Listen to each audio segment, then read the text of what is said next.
Hello, and welcome to this video on new functionality we are calling Read Only for Me. We created this feature because some of our users noticed that sometimes Fusion 360 reserved a design for them that they were just wanting to open and inspect. This left others that needed to make changes to the design unable to do so. To improve this workflow, we have introduced functionality called Read Only for Me. Here you can see our user Victoria has this assembly open and is beginning to investigate how this design was created by rolling back the timeline. She notices that after moving the end of part marker, the design is now reserved by her. This was not her intention, as she is just trying to understand the design without making changes.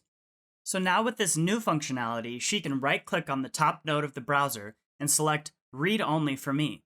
A warning appears letting her know that any changes she has made or will make will not be savable while in Read Only. If she accepts, Fusion 360 will now unreserve this design to let others on her team open and edit it. After she has switched to Read Only, we notice that now John is able to go in and start work on this assembly.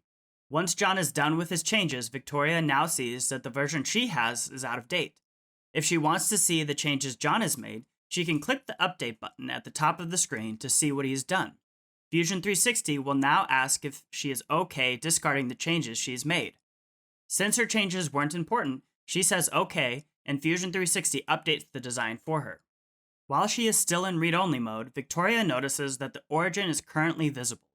She wants to turn the visibility of the origin off, but when she does that, Fusion 360 warns her that none of the changes will be permanent unless she makes the design savable again. Since this is a change she wants to save, she can now go up to the Make Savable button that is on the top of the graphics window. Now Fusion 360 will allow her to save these and any other changes she would like to make to the design. Now you know how to use Fusion 360's new Read Only for Me functionality. If you want to keep up to date with what's new, like and subscribe to our channel.